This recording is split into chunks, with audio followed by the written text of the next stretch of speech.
बीड़ी जिगर से जलती है, ठीक है। तो ये मेटाबॉलिज्म होता है, मेटाबॉलिज्म यानी एनर्जी प्रोडक्शन, फूड का काफी मेटाबॉलिज्म होता है। तो अपन एक तो जिगर के बारे में पढ़ने वाले हैं, ठीक है। दूसरा नाम है इसका यकृत और अपन बोलेंगे लिवर, ठीक है। और एक अलग चीज है एक और, that is called pancreas. Pancreas का रोल पता है क्या है? क्या इंपॉर्टेंट रोल है पेंक्रियास का? बहुत इंपॉर्टेंट रोल है कि इंसुलिन हार्मोन को बनाने में, लेकिन अपन वो वाला काम आज नहीं पड़ेंगे। तो वो काम किसके अंदर में आएगा? एंडोक्राइन सिस्टम के अंदर में आएगा। अब पेंक्रियास का दूसरा काम क्या है हार्मोन बनाने के अलावा? हार्मोन्स तो बनाती है, इंसुलिन भी बनाती है, ग्लूकोज भी बनाती है। और कोई एक और काम जो पेंक्रियास का हो, जो इम्पोर्टेंट हो और जीआईटी के हिसाब से इम्पोर्टेंट हो, पेंक्रियाटिक जूस निकलता है पेंक्रियास से, जो डाइजेशन में बहुत ज्यादा इम्पोर्टेंट रोल प्ले करता है, ठीक है। तो दोनों ही, एक लिवर वो भी डाइजेशन में बहुत इम्पोर्टेंट रोल प्ले करता है और पेंक्रियास ये भी डाइजेशन में बहुत इम्पोर्टेंट रोल प्ले करता है। इन दोनों के काम को अपन पढ़ने वाले हैं पहले, और फिर जब जीआईटी जब पढ़ोगे प्राची मैडम से तो आपको समझ में आएगा कि ये जो काम कर रहे थे वो जीआईटी में किस तरह से मदद करते हैं। आप थोड़ा भी बता देंगे, बाकी जीआईटी में बताएंगे।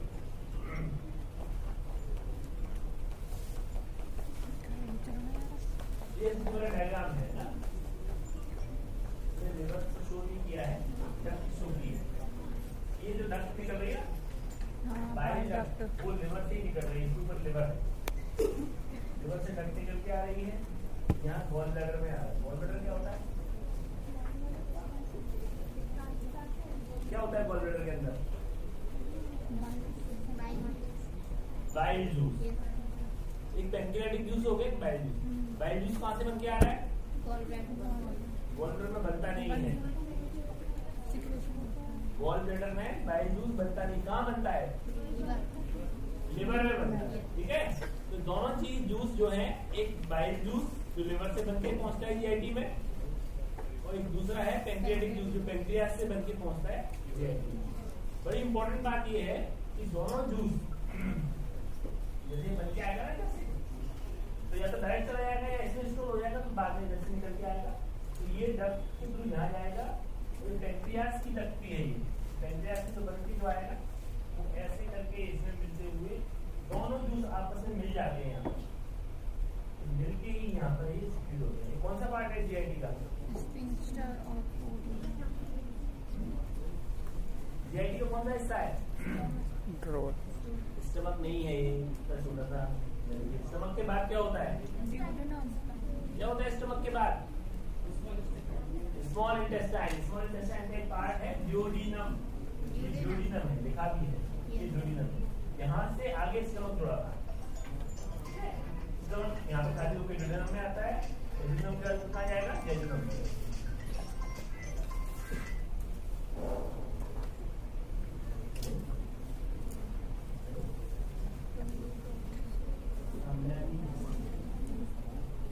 क्लास में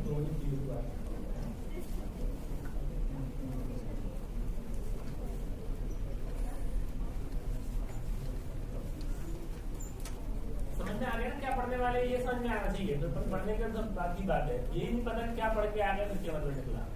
तो क्या पढ़ रहे हैं पहले? लिवर और लिवर का क्या काम है? सबसे इम्पोर्टेंट काम नहीं, बीड़ी कैसे चल रही थी? मेटाबॉलिज्म।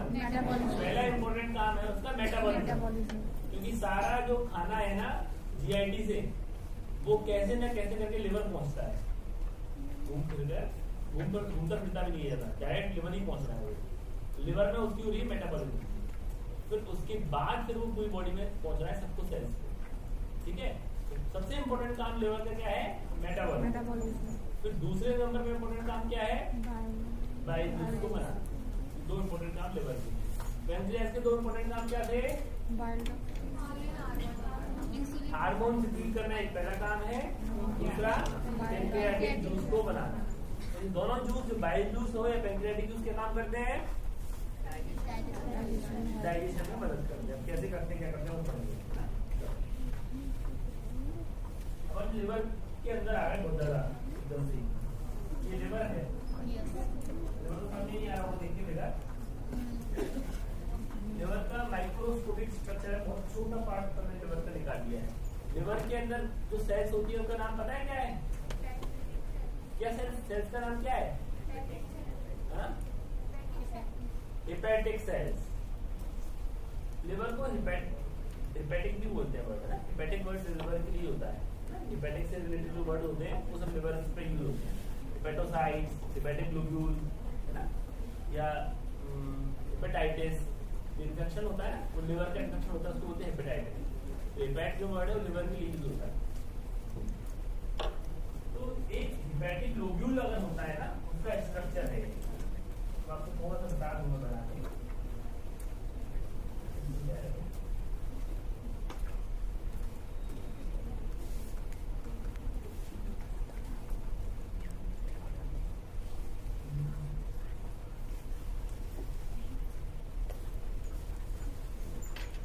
देखो लिवर के अंदर है ना, ऐसे हेक्सागोनल शेप के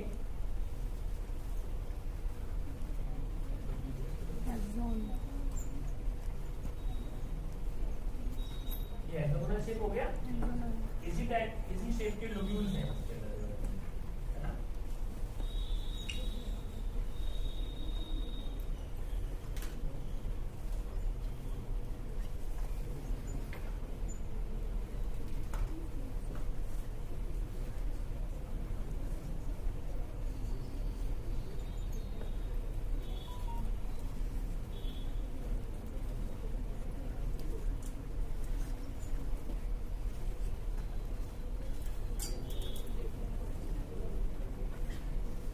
शेप बन रहा है धीरे धीरे।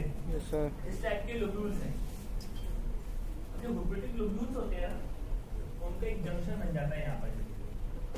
जंक्शन बन गया, 3 लोब्यूल्स का एक मिलकर जंक्शन बन रहा है, यहाँ पे भी जंक्शन बन रहा है, ऐसे 2 जंक्शन दिख रहे हैं। और एक हेपेटिक लोब्यूल का एक सेंटर होता है, सेंटर है हर लोब्यूल के अंदर सेंटर में प्लेस, 2 जगह होती है, ठीक है। अब 2 जगहों के हिसाब से देखी जाए तो ये जगह है ना, यहाँ पे बनता है ट्रायल, तो बोलते हैं पोर्टल ट्रायल। क्या बनता है यहाँ पर? ट्रायल। तो ये सेंट्रल वीन बनती है, ये सेंट्रल वीन, ये कहाँ पे होगी? सेंटर में, हेपेटिक लोब्यूल के सेंटर में, जो गोला बनाया था बीच में। और जो ट्रायल बन रहा है ना, वो यहाँ पर है, ठीक है। ब्रांच ऑफ पोर्टल में एक चीज दिखाई है, 3 चीजें होती है, हम बता देंगे। अब क्या सिस्टम हो रहा है तो समझ लो पहले, तो लिवर को थोड़ा समझ लो। लिवर है, काम क्या करना है? खाने को मेटाबोलाइज करना है। अब सारा खाना कहाँ गया है? पेट में गया है, जीआईटी में। जीआईटी ने पचा लिया, बच गया खाना, छोटे छोटे टुकड़े में बदल गया। टुकड़े कहाँ जाएंगे? फिर एब्जॉर्ब होकर कहाँ जाएंगे? अभी लिवर तो यहाँ है, जीआईटी उधर है, अभी यहाँ कैसे पहुँच जाएंगे? जल्दी बताओ। इंटेस्टाइन में तो हुआ है, इंटेस्टाइन में बचा है, अब इंटेस्टाइन में वो एब्जॉर्ब हो गया। एब्जॉर्ब होता है मतलब सोख लिया खाना इंटेस्टाइन में, सोख के वो कहाँ जाएगा खाना? पे कहाँ पहुँचेगा वो? जीआईटी में खाना गया, खाना बच गया, बहुत छोटे छोटे टुकड़े हो गए, जीआईटी ने उसको सोख लिया, एब्जॉर्ब कर लिया। एब्जॉर्ब करके कहाँ जाएगा? लार्ज इंटेस्टाइन तो कचरा जाएगा, जो बचेगा, जो एब्जॉर्ब हो गया वो कहाँ जाएगा? ब्लड में। ब्लड ही बोल रहे हो, ब्लड में जाएगा, ब्लड की कैपिलरीज में पहुंच जाएगा वो, ठीक है। अब ब्लड की कैपिलरीज जुड़ जुड़ के क्या बनाएंगी? वेन्यूल, और फिर क्या बनाएंगी? वीन। अब इस वीन का नाम क्या है? क्या नाम है इस वीन का? नहीं है, हेपेटिक वीन नहीं है इसका नाम है पोर्टल वीन। क्या नाम है इसका? Portal Wien. इंपॉर्टेंट नाम है ये। पोर्टल वीन इसलिए नाम है इसका क्योंकि यहाँ पे भी पोर्टल सिस्टम होता है। नॉर्मली क्या होता है, जैसे मान लो अपने हाथ से उदाहरण लेते हैं, हाथ में ब्लड आया, कैसे आएगा? आर्टरी से। आर्टरी छोटी छोटी होकर कैपिलरी बन जाएंगी, कैपिलरी मिल के वीन बन जाएगी, वीन बन के वेन्यूल बन जाएगा, फिर वो वेन्यूल बन जाएगी, वेन्यूल बन के फिर वीन बन जाएगी। वो वीन कहाँ जाएगी? ब्लड लेकर कहाँ जाएगी? हार्ट में। Very good. ब्लड आया था आर्टरी से, कैपिलरी में गया, कैपिलरी से सारे टिश्यू को मिल गया, फिर जो वो वीन में चला गया, वीन ने वो ब्लड ले जाके दोबारा से हार्ट में पहुंचा। ये सिस्टम नॉर्मली होता है। लेकिन यहाँ क्या हो रहा है, कैपिलरी बन गई थी इंटेस्टाइन में, जीआईटी में, अब वो कैपिलरी मिल मिल के वीन बन गई, तो वीन को जाना चाहिए था कहाँ पर, कहाँ जाना चाहिए था, हार्ट में जाना चाहिए था, हार्ट में जाना चाहिए था ना, तो दोबारा से सर्कुलेट होता है। लेकिन हार्ट पे नहीं गई, वो कहाँ चली गई, कहाँ गई है वो, लिवर में, ब्लड में नहीं, ब्लड तो है ही उसके अंदर, लिवर गई है, लिवर पे गई है। तो इंटेस्टाइन से शुरू हुई और हार्ट में ला जाके वो पहले लिवर पे पहुंच गई। अब लिवर पे पहुंच के वीन का क्या होगा, फिर दोबारा से छोटी छोटी हो जाएगी, फिर दोबारा से कैपिलरी बन जाएगी। कैपिलरी में से वो जो खाना लेके आई है ना, जीआईटी से पचा हुआ सूखा हुआ, उस खाने को लिवर में छोड़ेगी अब, क्योंकि लिवर में मेटाबॉलिज्म होगी खाने की। क्लियर? तो यहाँ से क्या हुआ, कैपिलरी से शुरू हुआ जीआईटी में, फिर वीन बनी, और फिर वो लिवर के पास जाके दोबारा से कैपिलरी में बदल गई, वो कैपिलरी से बदल के फिर वो खाना दोबारा से वीन में जाएगा, और वीन पे से अब जो वीन निकलेगी उसका नाम क्या कहलाएगा, हेपेटिक वीन, क्योंकि अब ये लिवर से निकल रही है। तो वो हेपेटिक वीन कहाँ लेके जाएगी ब्लड को, वो हार्ट में। तो हेपेटिक वीन ब्लड को लेके पहुंचती है हार्ट पर। पोर्टल वीन जीआईटी से लेकर लिवर तक जाती, तो ये बीच का रास्ता हुआ ये, कैपिलरी से शुरू हुआ और कैपिलरी से कहीं खत्म हो गया। नॉर्मली ऐसे वीन नहीं करती है, नॉर्मली वीन्स कैपिलरी से शुरू होती है और बड़ी वीन में जाके मिल जाती है या हार्ट में पहुंचा देती है। लेकिन कैपिलरी से शुरू होती है, कैपिलरी पे खत्म होती है, इसलिए इसका अलग से नाम है, और इसका नाम क्या कहलाया, पोर्टल वीन। और इसका पूरा नाम बोलेंगे तो क्या बोलेंगे, हेपेटिक पोर्टल वीन, हेपेटिक की वर्ड यूज कर सकते हैं। ठीक है, ये इंटेस्टाइन से आने वाले ब्लड को, इंटेस्टाइनल वीन्स वगैरह होती है ना, और जो स्प्लीन से आ रही है सब पूरा लिवर पे ले जाती है। यहाँ यही दिखा रहे हैं इसमें।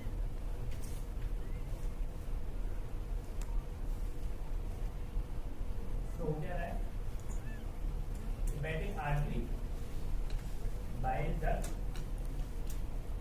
और ब्रांच ऑफ पोर्टल वीन, तीन चीजें होती हैं। तीन चीजें में क्या होता है ना, पोर्टल ट्रैक्ट बनता है।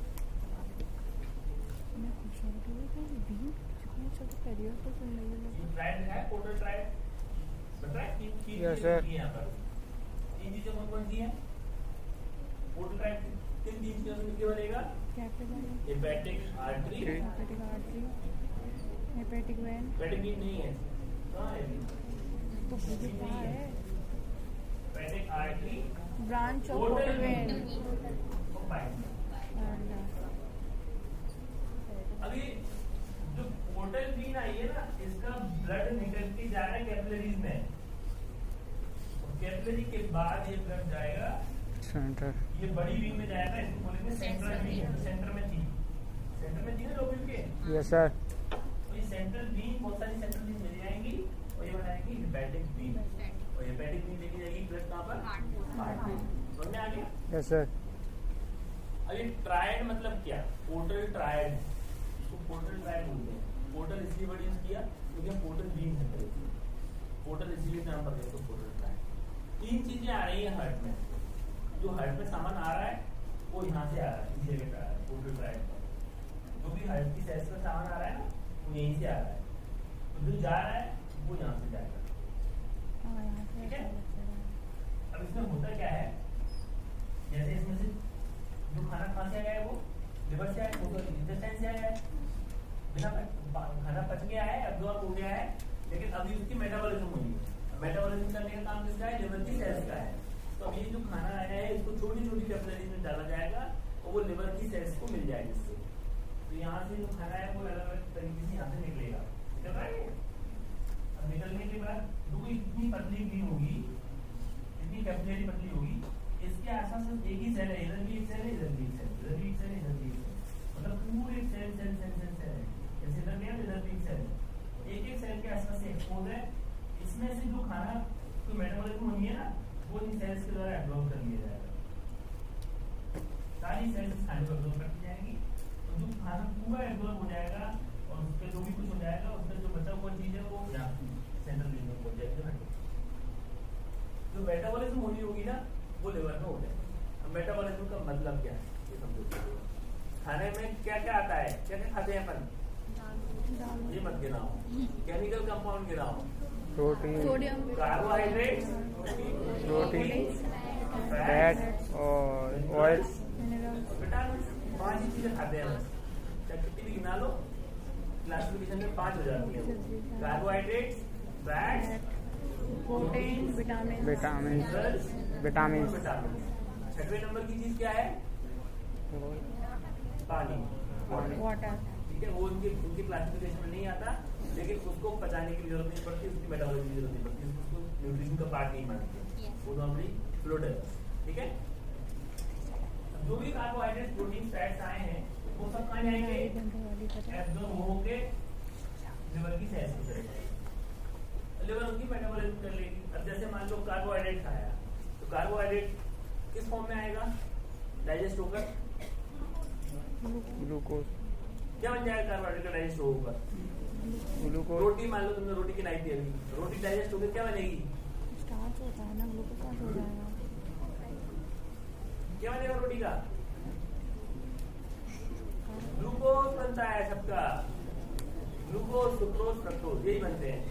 यही सबसे छोटा कंपाउंड है कार्बोहाइड्रेट का। 6 कार्बन कंपाउंड ग्लूकोज बन जाएगा।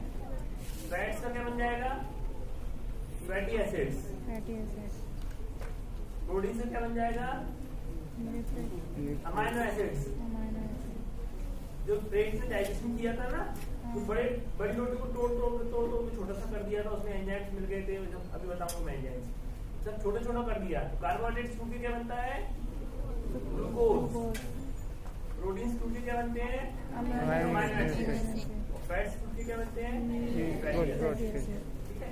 अगर थोड़े बहुत भी बड़े कंपाउंड हुए तो भी अब्जॉर्ब हो जाएंगे, टूट के ग्लूकोज बनेंगे, अमाइनो एसिड बनेंगे, फैटी एसिड बनेंगे। और जो पहुंचेगा ना ग्लूकोज वगैरह, अब उसकी जितनी शरीर में जरूरत होगी उस आपके शरीर में चलेगा, वो आगे भेज दिया जाएगा सेंट्रल वेनिस सर्कुलेट करने के लिए। और मान लो एक्स्ट्रा ग्लूकोज है, जरूरत है नहीं शरीर में, तो ये सेल से अब्जॉर्ब कर लेंगे। ज्यादा ग्लूकोज आए तो कैसे स्टोर करें? तो ग्लूकोज को क्या में बदल देती है लिवर की सेल्स, उसको ग्लाइकोजन में बदल देती है। Very good. तो ग्लूकोज को कैसे बदल देती है? ग्लाइकोजन स्टोर कर देते हैं। फैट्स को किसमें बदल देते हैं? कोलेस्ट्रॉल में, जो बॉडी की जरूरत है। लिपिड्स में low density lipoproteins, high density lipoproteins, और फिर उनको सेपरेट कर देते हैं। अगर एक्स्ट्रा फैट्स हैं तो कुछ तो लिवर में स्टोर हो जाता है, अगर लिवर में स्टोर नहीं हो पा रहा, कुछ ज्यादा ही एक्स्ट्रा है, उसकी कंपाउंड निकाल के ब्लड में सेपरेट कर दिए जाते हैं, और ब्लड में जाके फिर एडिपोज टिश्यू बन जाता है। कहीं पे पेट में, कहीं पे जहाँ पे भी जगह होती है उस हिसाब से हार्मोन्स के स्टोर हो जाता है। अमाइनो एसिड्स हैं, अमाइनो एसिड्स की मेटाबॉलिज्म कर देते हैं। अगर एक्स्ट्रा अमाइनो एसिड्स हैं तो ग्लूकोज में कन्वर्ट करके ग्लाइकोजन में स्टोर कर देते हैं। जरूरत के अमाइनो एसिड्स हैं उनको सर्कुलेट कर देते हैं, वो प्रोटीन्स बना देंगे। प्रोटीन्स में क्या बनता है? अपनी बॉडी में प्रोटीन का क्या बना है? एनर्जी। अपनी बॉडी में क्या चीज है जो प्रोटीन से बनती है? शरीर के अंदर ऐसा क्या है जो प्रोटीन का बना है? मांस। हाँ? दाल है हमारे शरीर के अंदर। दाल तो हमने खाई थी, वो प्रोटीन था। शरीर के अंदर क्या है? मांस। जो डाइजेस्ट हो गई दाल, उससे अमाइनो एसिड्स बन गए, तो अमाइनो एसिड्स काम तो करेगा शरीर में। क्या काम करते हैं अमाइनो एसिड्स? शरीर में क्या बनता है उससे? अधिकतर स्ट्रक्चर जो है ना बॉडी के, वो प्रोटीन से बने हैं। चाहे मसल्स हो, चाहे फाइबर्स हो, चाहे कोलेजन हो, क्या बोला? मांस। बहुत सारी चीजें जो है ये बालों में जो निकलते हैं ना, वो केराटिन प्रोटीन, अधिकतर चीजें प्रोटीन से बनती है, ठीक है। सेल्स होती है, और सेल्स के अलावा जो भी मटेरियल बना हुआ है वो अधिकतर प्रोटीन से बनता है। मसल्स के अंदर बहुत सारा प्रोटीन होता है। इवन ब्लड के अंदर भी एल्ब्यूमिन, ग्लोबुलिन, हाइड्रोजन, ये सब प्रोटीन ही है। जो कोगुलेशन करते हैं वो भी प्रोटीन होते हैं, है ना।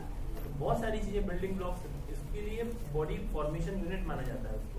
जहाँ जरूरत होती है, कहीं चोट लग गई, कुछ रिपेयर होगा बॉडी का, तो रिपेयर कैसे होगा? प्रोटीन। टूटी हुई चीज है। तो प्रोटीन्स क्या काम करते हैं? बॉडी बिल्डिंग बनाते हैं, बॉडी को बनाते हैं, इंपॉर्टेंट काम। कार्बोहाइड्रेट्स क्या प्रोवाइड करते हैं? एनर्जी, बॉडी को एनर्जी के लिए वो है। फैट्स क्या करते हैं? फैट्स भी एनर्जी देते हैं। फैट्स थोड़ा कम मात्रा में रहते हैं तब भी ज्यादा एनर्जी दे सकते हैं, तो ज्यादा एनर्जी फैट्स से आती है। तो फैट्स और प्रोटीन्स, फैट्स और कार्बोहाइड्रेट्स एनर्जी देते हैं, और मेनली बॉडी को बनाने वाला कौन काम करता है? प्रोटीन। तो विटामिन और मिनरल्स का क्या काम है? विटामिन और मिनरल्स का क्या काम है?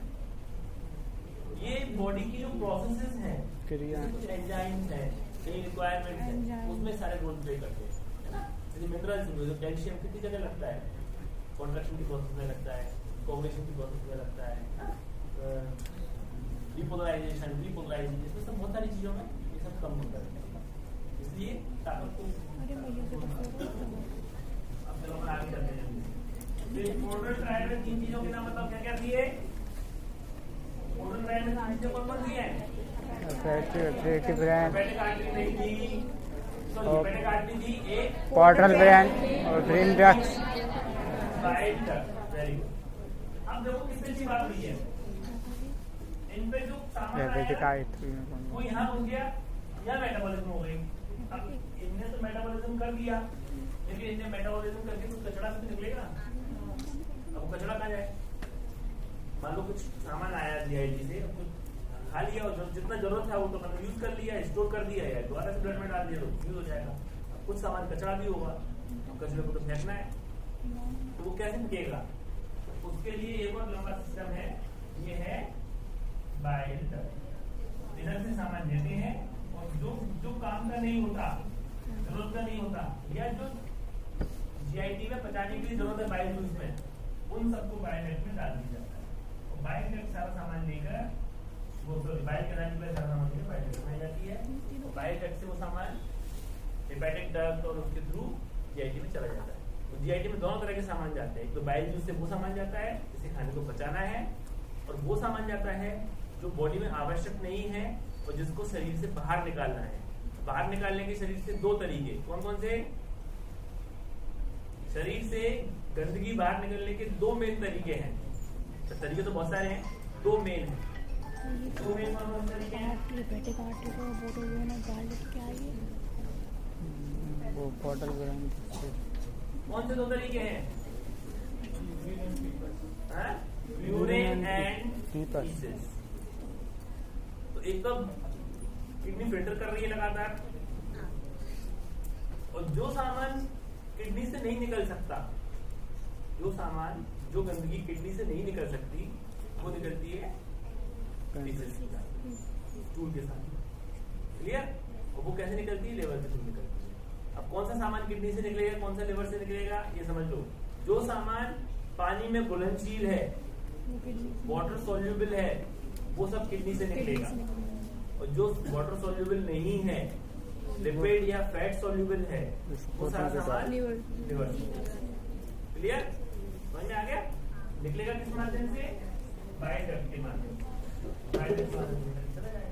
तो अपन तो बहुत सारी दवाएं खाते हैं ना, तो कई सारी दवाएं पानी में घुलनशील होती हैं, किडनी से एक्सक्रीट होती हैं, कई पानी में घुलनशील नहीं होती, लिपिड सॉल्युबल होती है, तो उनकी मेटाबॉलिज्म लिवर में होती है, फिर लिवर में बाइल जूस के थ्रू निकलती है। क्लियर? समझ में आ गया? ये बहुत इंपॉर्टेंट है लिवर, क्योंकि मतलब मेटाबॉलिज्म तो कर ही रहा है, और दूसरा रोल इसका एक और तीसरा काम आ गया इसका, देख सकते हो ये तीसरा काम क्या हो गया? Excretion of lipid soluble substances from body. ये इंपॉर्टेंट काम है, एक्सक्रीशन में रोल है। ठीक है? फंक्शंस ऑफ लिवर तुमसे पूछे जाते हैं, क्वेश्चन इंपॉर्टेंट क्वेश्चन है तुम लोगों के लिए। पहला काम क्या था? मेटाबॉलिज्म। इसको तुम तोड़ के लिख सकते हो, metabolism of glucose, metabolism of carbohydrates, forms the glucose, forms the glycogen, है ना? फिर मेटाबॉलिज्म ऑफ फैट्स, फैट्स में फैटी एसिड्स को मेटाबोलाइज करता है। फिर मेटाबॉलिज्म ऑफ प्रोटीन्स, ऐसे दो तोड़ के भी लिख सकते हो, है ना? और फिर उसके बाद excretion of lipid soluble waste substances, और फिर अपन तो पढ़ेंगे। चलो आगे। अब देखो ये लिवर का कुछ सिंपल डायग्राम समझ लो। ये हेपेटोसाइट है, हेपेटोसाइट से यहाँ से जो सामान काम का नहीं था वो यहाँ निकल जाएगा, यहाँ पे बनेगा बाइल। क्या बनता है? बाइल। और क्या सामान निकलेगा इसमें? बाइल जूस वाला सामान निकलेगा, जो बाइल जूस में जरूरत है ना? तो बाइल जूस में क्या क्या होते हैं? एक तो बाइल सॉल्ट्स होते हैं। क्या होते हैं ये? Bile salt. क्या होता है बाइल सॉल्ट? क्या काम करता है ये? एक्चुअली में क्या होता है, अपन फैट से जब खाते हैं ना, तो फैट की एक बड़ी क्वालिटी होती है। जैसे आप घी या तेल पानी में डालोगे तो इकट्ठा हो जाता है, चिपक से जाता है, तो ऐसे चिपक के जाएगा, इकट्ठा गुच्छा सा बन जाएगा उसका, तो वो तो डाइजेस्ट नहीं हो पाएगा, पेट में पेट ऐसे कसमस करता रहेगा, वो डाइजेस्ट नहीं हो पाएगा। तो उसको डाइजेस्ट करने के लिए बाइल सॉल्ट्स की जरूरत होती है अच्छा कहीं पे चिकनापन लग जाए ना कपड़ों पर भी, हाँ। अगर तेल या घी लग जाए तो उसको छुड़ाने का तरीका क्या है? और साबुन। साबुन साबुन से क्या होता है, वो टूट जाता है उसकी जगह पे। तो बाइल सॉल्ट्स साबुन की तरह से काम करते हैं और वो तेल और जो चिकनाई वाला पदार्थ है, फैट्स हैं, उनको छोटे छोटे हिस्सों में विभक्त कर देते हैं इंटेस्टाइन के अंदर, ब्रेक डाउन कर दो। और फिर एंजाइम्स उस पर काम कर सकते हैं, इसलिए और एंजाइम्स काम करते हैं तो डाइजेशन में रोल प्ले करता है। तो सबसे इम्पोर्टेंट सब्सटेंस डाइजेशन के लिए क्या इम्पोर्टेंट है? Bile salt. और और दूसरी इम्पोर्टेंट चीज है बाइल पिगमेंट्स, वो एक्सक्रीट होते हैं। क्या होते हैं बाइल पिगमेंट्स? बताया था आपको किसी ने? ब्लड हो गया आपका? जब हीमोग्लोबिन अपने शरीर में बहुत ज्यादा है, कितनी है आरबीसीज? आरबीसी की संख्या कितनी है अपने शरीर में? अरे नहीं बोलो। करीबन 1 मिलियन 3 से 4 कितनी आरबीसी होती है अपने इंसान के शरीर में? 2 मिलियन से 4 मिलियन तक। ऐसे देखने से क्या होगा बताओ? 2 मिलियन से 4 मिलियन के बीच 2 में। मिलियन से 4 मिलियन कितने खून में? 2 मिलियन से 4 मिलियन कितने खून में? 1 लीटर खून में? नहीं सर, कितने खून में? बॉडी वो में, भी तो बताना पड़ेगा कितने खून में। बॉडी में होती हैं सर मिनिमम। बॉडी में होती है कि खून में होती है? तो क्वेश्चन क्रिएट नहीं, खून में ही होती है, बॉडी में जितना खून होता बॉडी है में खून में होती है। तो कितने खून में? उतना नहीं पता सर। 5 लीटर खून में कि 2 लीटर खून में कि 1 लीटर खून में है? 5 लीटर में 2 से 4 मिलियन 10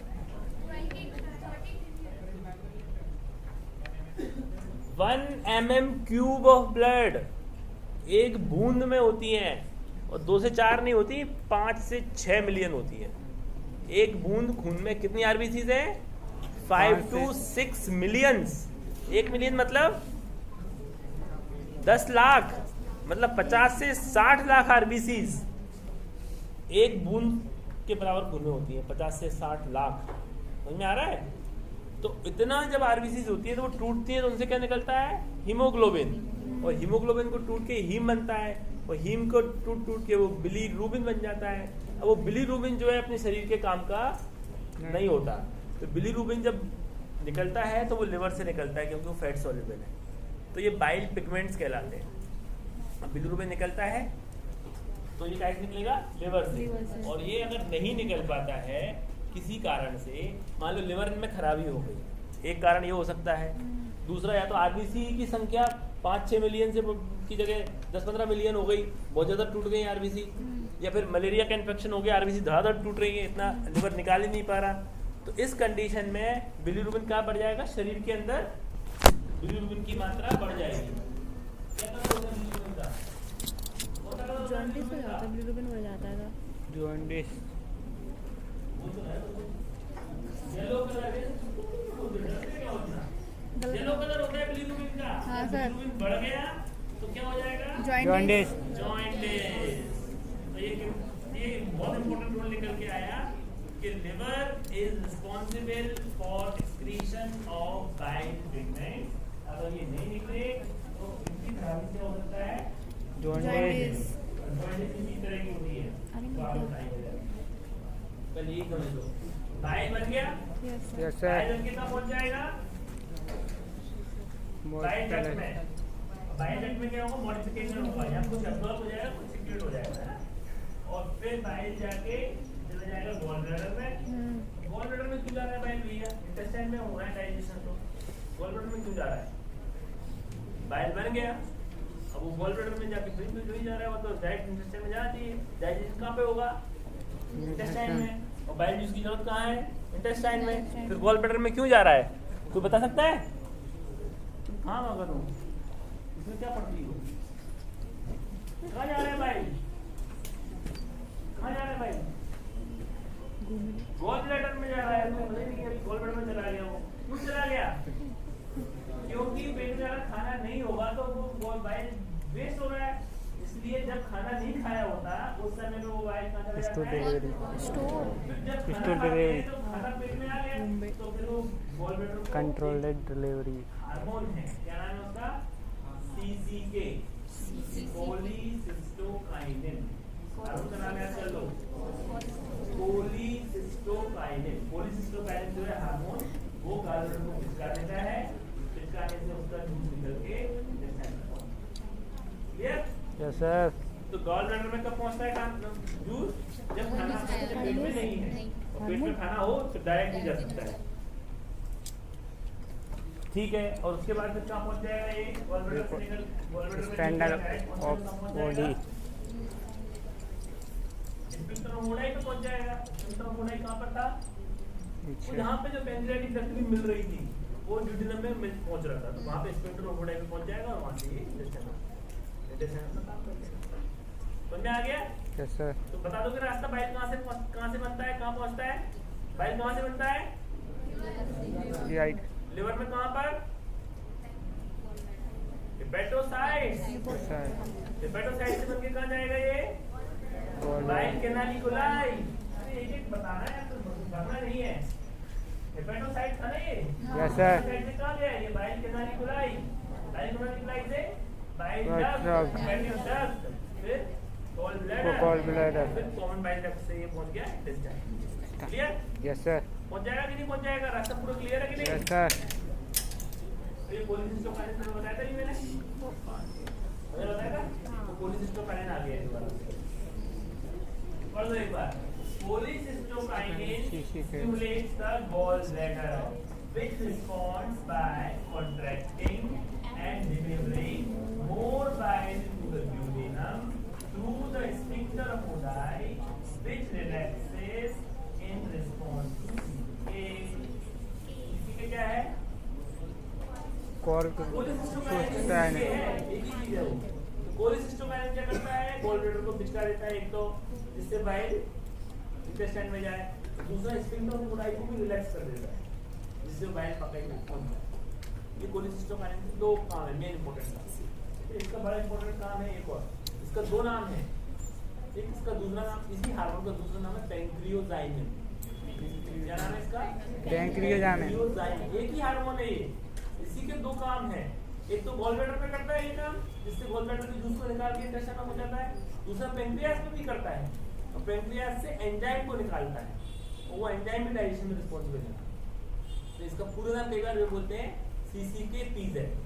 PZ मतलब पैंक्रियोजाइनिन, कोलिसिस्टोकाइनिन पैंक्रियोजाइनिन। बहुत इंपॉर्टेंट हार्मोन है, जीआईटी में बहुत इंपॉर्टेंट रोल प्ले करता है। दो बड़े बड़े ग्लैंड्स हैं, एक लिवर एक पैंक्रियास, दोनों के सिक्रीशन को प्रमोट करता है, जिससे डाइजेशन हो सके। क्लियर? अब देखो ड्यूडेनम में क्या आ गया?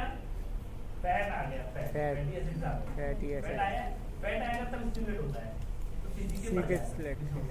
सीसीके कब पहुंच जाएगा? फिर प्लाज्मा सीसीके। हार्मोन है ना, हार्मोन तो ब्लड से ट्रेवल करते हैं, प्लाज्मा में पहुंच जाएगा। प्लाज्मा में दो काम करेगा, एक तो गॉलब्लैडर को कॉन्ट्रैक्शन कराएगा, दूसरा स्फिंक्टर ओडाई का रिलैक्सेशन कराएगा। गॉलब्लैडर कॉन्ट्रैक्शन से bile will flow into common bile duct, और फिर bile increase flow to duodenum. फिर बाइल इधर से ज्यादा आ जाएगा और इधर रिलैक्स हो गया, फिर duodenum bile. Clear? Yes sir. एक बड़ी इंपॉर्टेंट चीज होती है एंट्रोहेपेटिक सर्कुलेशन। अब तो कार्डियोवैस्कुलर सर्कुलेशन पढ़ते हैं ना, एक एंट्रोहेपेटिक सर्कुलेशन होता है। एंट्रोहेपेटिक सर्कुलेशन मतलब ये है कि सर्कुलेशन जो हो रहा है ना, सर्कुलेशन जो हो रहा है ना, वो एंटरो मतलब क्या होता है? एंटर करना। एंटरो मतलब इंटेस्टाइन। इंटेस्टाइन का दूसरा नाम एंट्रो भी है। गैस्ट्रो एंट्रोलॉजी एक ब्रांच है। गैस्ट्रो एंट्रोलॉजी मतलब एंट्रो मतलब इंटेस्टाइन, गैस्ट्रो यानी पेट, एंट्रो यानी इंटेस्टाइन। गैस्ट्रो एंट्रोलॉजिस्ट होते हैं ना, कौन है गैस्ट्रो एंट्रोलॉजी का नाम बताओ डॉक्टर का? डॉक्टर अंशुमन कुमारी चलता है ना, ऐसे डॉक्टर रमाकांत राव ऐसे। तो गैस्ट्रो एंट्रोलॉजी ब्रांच है। तो एंट्रो हेपेटिक सर्कुलेशन मतलब एंट्रो यानी इंटेस्टाइन, हेपेटिक यानी लिवर। एंट्रो हेपेटिक सर्कुलेशन, सर्कुलेशन ऐसा चल रहा है कि इंटेस्टाइन पे लिवर से जाएगा और लिवर से फिर इंटेस्टाइन में जाएगा। एक रूट तो मैंने बता दिया तुम्हें, लिवर इंटेस्टाइन से लिवर पे कैसे पहुंचाया था बिहार अपन ने? इंटेस्टाइन से लिवर पे पहुंचे थे कि नहीं पहुंचे थे बिहार? कैसे पहुंचा था खाना? क्या रास्ता था इंटेस्टाइन से लिवर पे पहुंचने का? बताओ।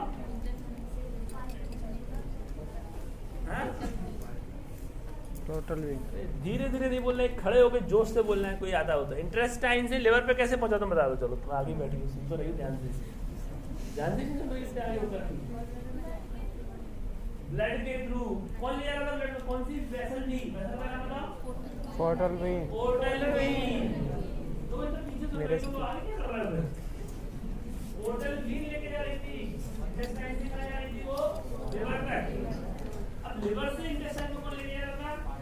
बाइल हो गया सर्कुलेशन पूरा। इंटेस्टाइन से लिवर तो लिवर से intestine. This is called as enterohepatic circulation. अब इसमें क्या होता है, कुछ सब्सटेंस जो होती है ना वो ऐसे घूमते रहते हैं। इंटेस्टाइन से लिवर जाते हैं, फिर लिवर से इंटेस्टाइन में आते हैं, फिर इंटेस्टाइन से फिर लिवर में जाते हैं। तो इसमें सबसे इंपॉर्टेंट नाम जो है ना वो है बाइल सॉल्ट्स, क्योंकि बाइल सॉल्ट्स को बनाना इतना आसान नहीं है, इतनी जल्दी नहीं बनते। और बाइल सॉल्ट्स फैट के डाइजेशन के लिए इंपॉर्टेंट होते हैं। तो बाइल सॉल्ट्स क्या करते हैं, फैट का डाइजेशन करा देते हैं ना, वो वहीं से इंटेस्टाइन में एब्जॉर्ब भी हो जाते हैं, और फिर पोर्टल वेन से चल के वो लिवर पहुंच जाते हैं, और लिवर से वो हिपेटिक साइड में पहुंचते हैं, और फिर दोबारा से बाइल डक्ट में आ जाते हैं, और बाइल डक्ट से दोबारा से यहाँ आते हैं, फिर दोबारा से डाइजेशन कराते हैं, फिर दोबारा से एब्जॉर्ब हो जाते हैं। ऐसे 95% बाइल सॉल्ट्स एंटेरोहेपेटिक सर्कुलेशन के थ्रू बॉडी में वही घूमते रहते हैं, वही डाइजेशन करा के फैट का वही एब्जॉर्ब कराते हैं। समझ में आ गया? मैं तुम्हें रास्ता दिखा देता हूँ, समझ में आ जाएगा। रास्ता देखो, लिवर से बाइल डक्ट आएगी, बाइल डक्ट कहाँ गई है? इंटेस्टाइन में है। बाइल सॉल्ट से यहाँ आए, बाइल सॉल्ट फिर एब्जॉर्ब हो गए। ये क्या है? Portal vein. पोर्टल वेन में गए, पोर्टल वेन से पहुंच गए ये लिवर में। तो लिवर में 5% तो बन जाते हैं बाइल सॉल्ट, और बाकी फिर 95% तो सर्कुलेट होके आते हैं लिवर से, लेकिन जाके 5%, क्योंकि 5% नहीं बनाने पड़ते, क्योंकि 5% बाइल सॉल्ट जो है वो एब्जॉर्ब नहीं हो पाते, वो पीसेस में निकल जाते हैं, और 95% एब्जॉर्ब हो जाते हैं। This is called as enterohepatic circulation. याद रहेगा नहीं रहेगा? Enterohepatic circulation. याद रहेगा? Up to 95% of cholesterol-based bile salts are recycled by reabsorption. अब जॉइंटिस में बताता हूँ आपको। 3 तरह की जॉइंटिस है, तो नाम बोलो फिर आगे चल जाएंगे। 3 तरह की जॉइंटिस है, कौन कौन सी है? प्रीहेपेटिक यानी क्या था? हेपेटिक का मतलब क्या था? अरे यार इतने भी गधे नहीं हो। हेपेटिक का मतलब क्या था? लिवर को बोल दो चल जाके। हेपेटिक मतलब क्या? लिवर। तो लिवर से पहले, प्री यानी पहले, तो जो कारण लिवर से पहले हो जॉइंटिस के, उनको बोलेंगे प्री हेपेटिक। क्या कारण था लिवर से पहले? आरबीसी अगर ज्यादा टूटे, ज्यादा हीमोग्लोबिन आए, ज्यादा बिलिरुबिन बने, तो वो सारे कारण प्री हेपेटिक जॉइंटिस में आएंगे। ठीक है, समझ में आ गया? जैसे मलेरिया में अगर जॉइंटिस हो जाए साथ में, तो this is called as pre hepatic jaundice. ठीक है, फिर वो आ गई लिवर में। अब लिवर अगर उस बिलिरुबिन को निकाल ना पाए, तो वो कौन सी जॉइंटिस हो जाएगी? हेपेटिक जॉइंटिस, जैसे हेपेटाइटिस में होती है, हेपेटाइटिस के इन्फेक्शन में या सिरोसिस में होती है ना। और फिर होती है पोस्ट हेपेटिक, बना भी सही टाइम पे था, लिवर ने भी सही काम किया, लेकिन जो बाइल डक्ट थी ना, रास्ता था बाइल डक्ट, वहां से वो इंटेस्टाइन में नहीं जा पा रही। क्या हो सकता है ऐसा कि आवाज कम हो गई? तो ऐसा क्या हो सकता है कि वहां से बनने के बाद भी न जा पाए? क्या हो सकता है ऐसा, बताओ? सेल कौन सा बताए? क्या था? प्रोटीन सेल की कमी, पोर्टल सेल की, पोर्टल वेन की कमी के कारण, पोर्टल आर्टरी थी, पोर्टल वेन थी और बाइल डक्ट था। पोर्टल वेन की कमी के कारण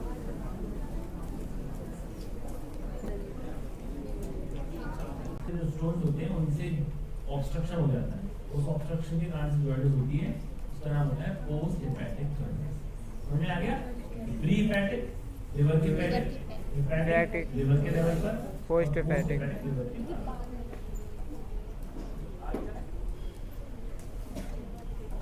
अब पहले याद आ गया,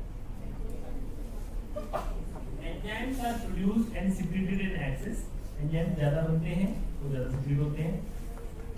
However, nutrition problems will arise if production of pancreatic enzymes falls by as little as 10% or if outflow of pancreatic juice is obstructed.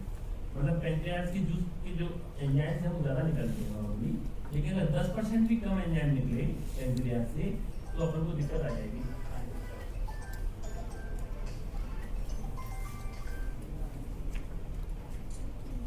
आगे चलो।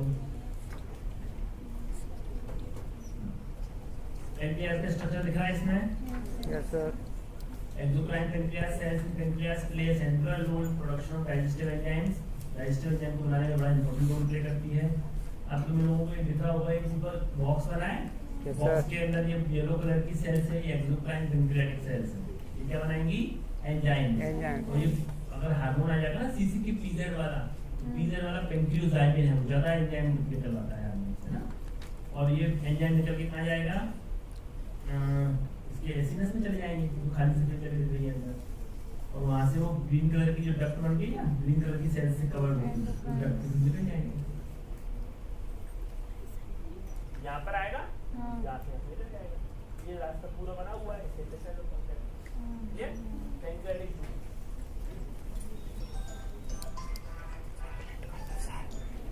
Juice.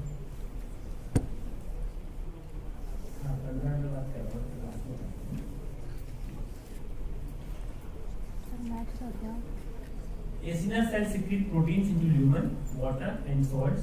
Follow from blood by a paracellular route. Ductal cells modify secretions of acinar cells. अभी important ये चीज हो गया कि एसिना जो sales थी, जो बना हुआ है पिंक कलर का, वो एसिनस की सेल्स है। वहाँ पे जो सिक्रीशन बना, वो सिक्रीशन जाएगा रास्ते से, तो रास्ते में जो सेल्स है ना, वो उससे उस सिक्रीशन को मॉडिफाई कर सकती है।